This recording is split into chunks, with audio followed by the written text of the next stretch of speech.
ఆంధ్రప్రదేశ్‌లో తాను పారిశ్రామిక వృద్ధికి చాలా కృషి చేశానని చంద్రబాబు చెప్తుంటాడు. కాపోతే చంద్రబాబు బోగస్ కంపెనీలను, బోగస్ ఫైనాన్సర్‌లను, బోగస్ సంస్థలను ఆకర్షించే శక్తి బాగా ఉంది. తిరుపతిలో సెల్ పువ్వు అని ఆంధ్ర ప్రజల చెవిలో పువ్వు పెట్టిన చంద్రబాబు అండ్ కో అని ఇప్పుడు వార్తలు వస్తున్నాయి.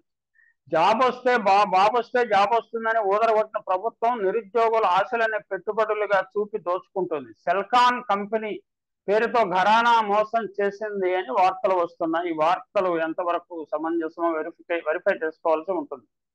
లోకేష్ బినామీ ఎర్రగుంట గురు చౌదరి కలిసి సెల్కామ్ కంపెనీ పేరుతో మన రాష్ట్ర సంపదను దోచుకున్నారన్న విమర్శలు కూడా వస్తున్నాయి.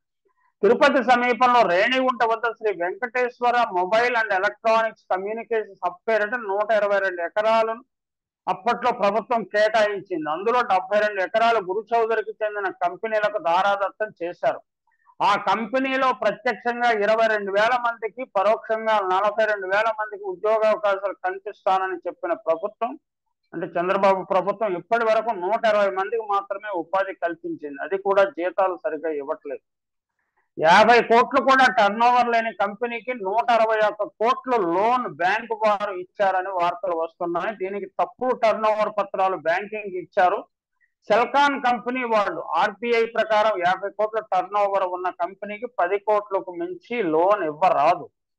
అంటే ఇందులో చంద్రబాబు, లోకేష్లు బ్యాంకు వారిని ప్రభావితం చేశారని, రుణాలు ఇప్పించారన్న ప్రచారం కూడా జరుగుతోంది.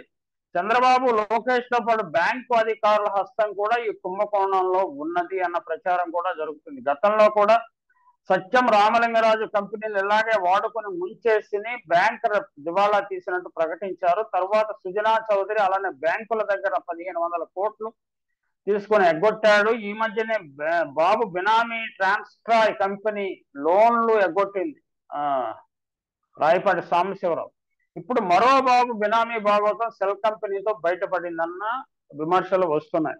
ఈ సెల్కాన్ కంపెనీ చేసిన తప్పుడు పనుల మీద కేసులు పెట్టిన వ్యక్తిని లోకేష్, చంద్రబాబు పేర్లు చెప్పి భయపెట్టి చంపుతాం, కేసు వెనక్కి తీసుకోకుండా అని బెదిరిస్తున్నాడు గురు చౌదరి అనే వ్యక్తి. దానికి కారణం ఆయన లోకేష్ బినామీ కాబట్టి ఈ ధైర్యం ఉన్నదని కూడా ప్రచారం జరుగుతుంది. ఈ కంపెనీని అక్టోబర్ 21, 2015 ప్రధాని మోడీ చేతుల మీదుగా ప్రారంభించారు.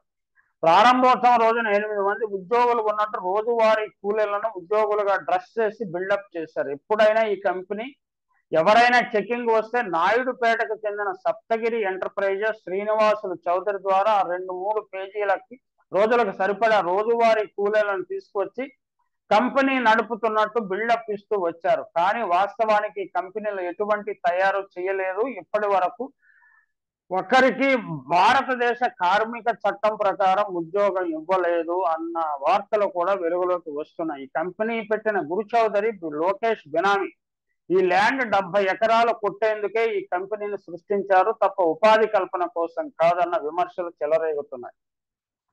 మొత్తంగా భారీగా దోచుకున్నారు. లోకేష్ గురు చౌదరి అనుబంధం ఎలాంటిదంటే, గురు చౌదరి భార్య, లోకేష్ భార్య బ్రాహ్మణి కూడా మిత్రులు. దానికి సంబంధించిన ఫోటో కూడా అందుబాటులో ఉన్నాయి. బినామీ ఆరోపణలకు ఇది ఇంకా బలం చేకూర్చే అంశం. గురు చౌదరికి అనే వ్యక్తి లోకేష్ తో కలిసి తోటి డైరెక్టర్స్ కూడా మోసం చేసినందుకు ఆ డైరెక్టర్ ఇప్పుడు గురు చౌదరి మీద కేసు పెట్టడంతో ఈ వాస్తవాలన్నీ వెలుగులోకి వచ్చాయి.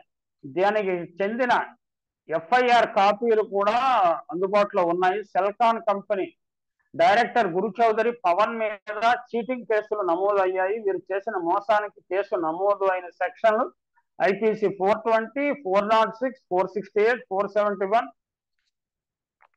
506, 120B. ఇది తెలుగుదేశం ఉద్యోగాలు పెట్టుబడుల్లో పేరుట చేసిన మోసాలు. అందుకే చంద్రబాబు మోసానికి మారు పేరు అన్న ముద్రపడింది. అందువల్ల ప్రజలు కూడా ఆయనను 23 స్థానాలకు పరిమితం చేసి చీకొట్టారన్న విషయాన్ని కూడా మనం గుర్తించాలి. ఈ సందర్భంగా గుర్తించాల్సి ఉంటుంది.